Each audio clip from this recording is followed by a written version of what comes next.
Did the museum loan us this jet, Master Sergeant, or did you forget what a clean canopy looks like? Captain Lucas Ward's voice cut across the sun-bleached ramp like a blade, drawing a ripple of nervous laughter from the semicircle of junior aviators clustered around him. He pointed at a dot no larger than a pinhead on the F-16's glass and let the moment hang, polished grin, catching just enough light to make the smirk look official. Master Sergeant Dana Kincaid neither blinked nor bristled.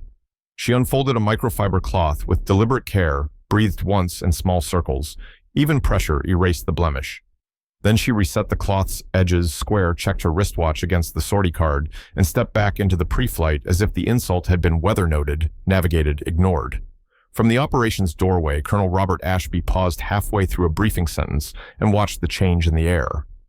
Ward was performing for the class. Kincaid was performing the work. There was a difference you could see if you knew where to look. Ashby's eyes tracked the veteran's stance weight, centered over the arches, knees, soft shoulders, easy.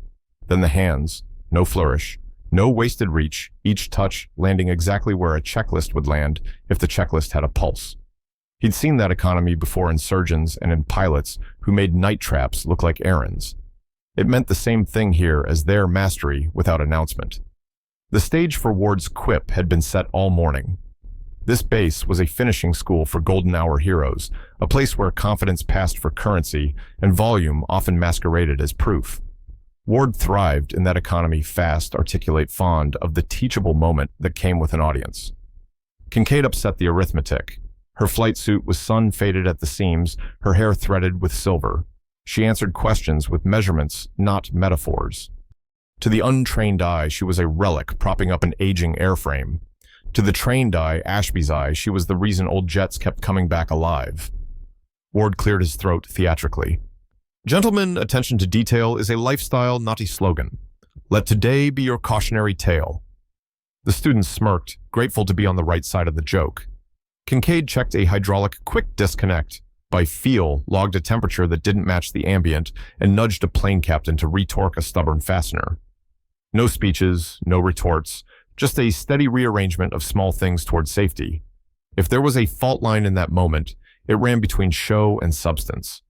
Ward mistook compliance for competence because the cockpit had taught him he could. Kincaid trusted the machine first and the narrative last because the ramp had taught her she must. Ashby, who had buried both stories in his time, felt the old tug at the back of the neck that says a lesson is coming, whether you want it or not.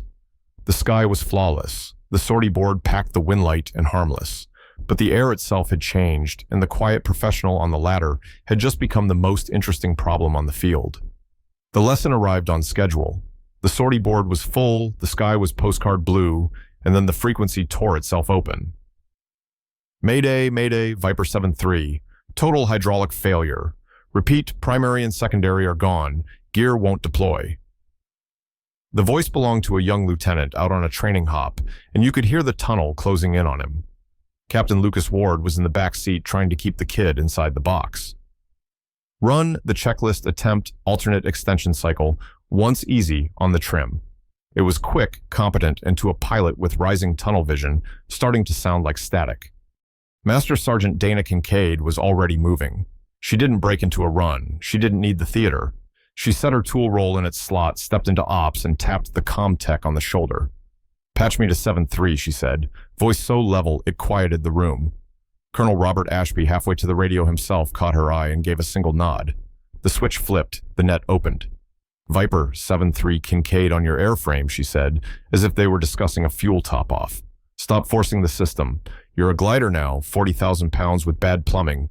We're going to make gravity and fuel do the work. There was a beat of silence.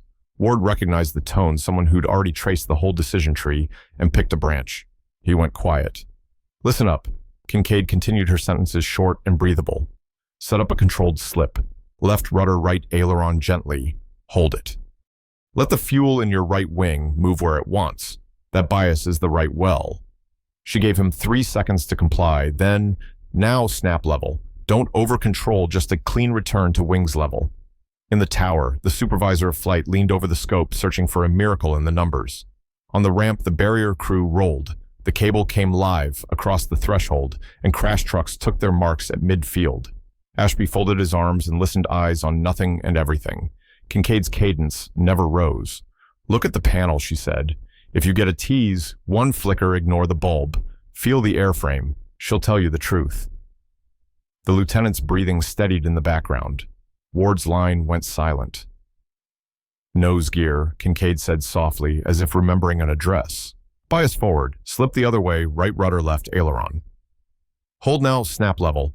On the repeater in ops, a single green dot winked alive. Someone exhaled too loud and caught himself. "Good. One green means it can be done," she said, as if that settled the physics. "We do it again for the left main. Same sequence. You're not yanking a lever. You're coaxing a lock with weight and time. Go." Out on final, the F-16 wagged, then steadied. A second green lit steady this time. You could feel the room lean forward, old hands counting silently, young ones learning a new religion. "Last one," Kincaid said. "Bias right again. Let the fuel slosh. Don't chase pretty. Snap level. Now." The third light woke just before the numbers slid under the nose. "Hook down. Fly it to the cable. No flare arrive." Ward's voice returned, for the first time smaller and honest. "Copy arrive." The jet passed the threshold with the calm inevitability of a freight train. The hook kissed steel, the cable screamed and bowed, and the Viper bled its fury into the arresting system like a fist into a heavy bag. Then it was simply there, center line, straight alive. Nobody cheered. The flight line fell into the kind of silence old crews know, the one after the bad thing didn't happen. The crash trucks rolled in and rolled out. The barrier crew reset the cable with the unhurried pride of professionals. In ops, Kincaid's voice returned once more unchanged. 7-3, kill your motors. You're home." She unplugged, coiled the cord so no one would trip, and stepped back into her day as if she'd just signed for a tool. Colonel Ashby watched her go and felt the base tilt a degree towards sanity, the loud lesson replaced again by a better one. On the ramp, Lucas Ward lowered his headset and looked across the concrete at Dana Kincaid, the woman he'd made into a prop an hour earlier. He understood now she had written a checklist. The rest of them were only beginning to read. The cable stopped singing and the rain gutters of adrenaline emptied, but Colonel Robert Ashby did not let the moment dissolve into gossip. He stepped to the radio stack, toggled the command channel, and let his voice ride every speaker on the ramp. "Operations verification on Master Sergeant Dana Kincaid, open net. No thunder, just the quiet tone. People obey." Heads turned. The junior flyers, who had been measuring themselves against noise an hour earlier, leaned in to hear the facts. A controller in the box cleared his throat and read exactly what the system would show to anyone with the keys. Name, Kincaid Dana A., Master Sergeant. Primary specialty, experimental aerospace maintenance and engineering. A beat paper rustling, a cursor refusing to advance. Previous billets, Edwards Detachment, Advanced Development. Special projects redacted. Contributions co-author, emergency flight procedures, supplements, multiple airframes. He stopped. The black bars in the file were thick as armor. Ashby let the silence work, then asked, still on the net, "Any disciplinary notes?" The controller swallowed. "Negative, sir. Any commendations you can read?" "Yes, sir. Several, but most lines are withheld. It was enough." Every maintainer on the line knew what heavy redaction means, work that lives in the deep water where bragging is replaced by results and the record keeps its own counsel. Across the concrete, Dana Kincaid did what she always did. Sorted the small messes a storm leaves. She looped a headset cord, nudged a chalk square with her boot, and laid her palm on the Viper's knee, as if listening for the truth she trusted more than any bulb. Captain Lucas Ward watched her hands and finally understood why the jet had behaved. Someone who knew its bones had told it how to come home. Ashby came down from ops without a speech prepared because none was needed. He stopped just inside the foul line. Those within sight fell quiet on their own. He squared his shoulders, clicked his heels, and rendered a slow, deliberate salute to Master Sergeant Kincaid. It was an old ceremony performed with all the oxygen it deserved. He held it a heartbeat longer than custom, the way you sign a document with your whole name. "Master Sergeant," he said, when his hand fell so the youngest airman could hear, "the procedure you wrote saved a crew. Thank you for your work." He did not translate work into heroics. He didn't need to. The deck had already witnessed the difference between performance and profession. Kincaid's reply was spare the same size as her footprint. Aye, sir. No chest, no deferral, and no pretense that the day had been anything but a job done to standard. She tipped her chin toward the airplane as if to remind the crowd the patient was still on the table. Around them, the hierarchy reset, not by memo, but by instinct. Young pilots who had smirked at a smudge shut their mouths and opened their notebooks. Crew chiefs who had trained quiet hands straightened a fraction because their craft had just been named out loud.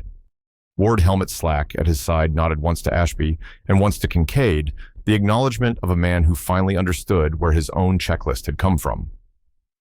Later, when the recording of the save made its way into the ready room, the room would fall silent at the sound of Kincaid's voice and the way panic shrank inside it.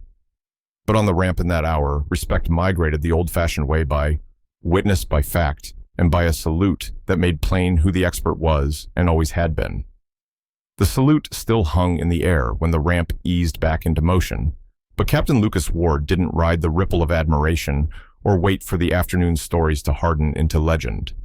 He slipped off the flight line and found Master Sergeant Dana Kincaid in the hangar, sleeves pushed to the elbow, a knuckle light on an access panel as if listening through the aluminum. No audience followed him. No camera phone hovered. Ward stopped at a respectful distance, helmet tucked under his arm, and let the words come out plain. Master Sergeant Kincaid. I was wrong, he said, voice steady but smaller than it had been that morning. I used you for a lesson I didn't understand. You saved my pilot, and you taught me one. I'm sorry.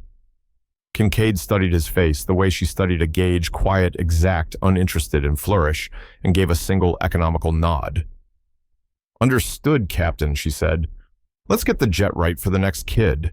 She turned not to celebration, but to a young lieutenant who had been hovering near the tool cart, eyes flicking between lights and levers, as if truth only lived where LEDs glowed. Come here, Kincaid said, soft as a shop radio, hands first, then bulbs. She set the lieutenant's fingers on the gear door, had them feel the faint warmth that shouldn't be there, guided a palm along a hydraulic line until a barely there vibration told more than a display ever would. Systems talk, she said. When they lie on the panel, they still tell the truth in your hands. She walked the junior officer through a 3-count scan pressure temperature sound, then stood back as the lesson took root.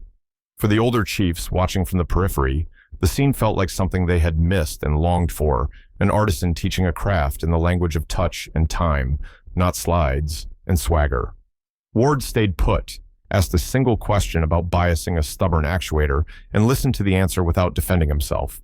It wasn't contrition as theater, it was humility as habit trying to form. By evening, a small plaque had appeared on the maintenance bay's cinder block wall. No ribbon cutting, no speech. Centered under a sheet of clear acrylic sat a scuffed landing gear safing clip recovered from the saved Viper. Beneath it, a brass strip carried 7 words in neat block letters.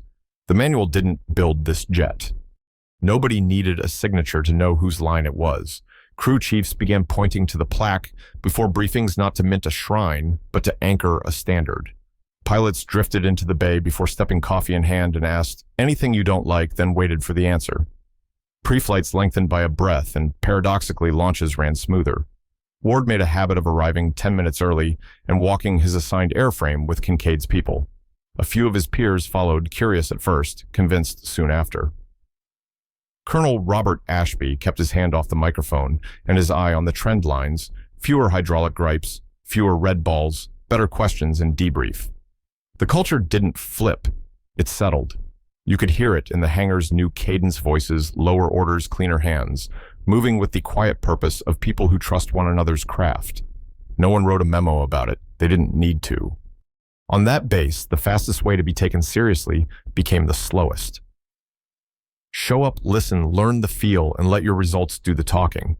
And when a pilot forgot, someone would tilt a chin toward the plaque and repeat the day's true epilogue. Respect the work, respect the worker, then fly. By week's end, the base sounded different. Briefs grew quieter, pre-flight stretched just enough to catch the thing that matters, and you could hear instructors coaching cadence more than volume breathe. First, then verify while pointing young aircrew to the plaque with the landing gear clip, and almost as a benediction repeating Dana Kincaid's line, the manual didn't build this jet. That shift didn't come from a memo, it came from imitation. Captain Lucas Ward began walking the ramp with crew chiefs before he ever touched a cockpit switch, asking what their hands felt before he trusted what the light said. He stopped performing confidence and started practicing it, championing enlisted expertise in every brief he ran. Colonel Robert Ashby folded the change into doctrine for new officers, rank grants authority. Results earn trust, he told them, and the room understood. He wasn't talking about slogans, he was talking about survival. Training blocks were rewritten in plain language. Older pros would recognize: read the mirage off hot concrete, read crosswind by scent and drift, read a machine under stress by its sound, heat, and vibration. Kincaid's standard became shorthand in debriefs whenever someone's quiet, correct choice beat a louder, faster one. For those of us with a few miles behind us, the lesson lands gently but deep. Respect the calm professional when pressure spikes. They are the difference between a close call and a condolence letter. If this story stirred a memory, a time when steady hands, not loud voices, saved your day or your life, share it below so others can learn from it. And if you want more true accounts of quiet competence and the people who keep our world turning without applause, subscribe to the channel. We'll keep honoring men and women like Master Sergeant Dana Kincaid, whose work speaks softly and carries everyone home.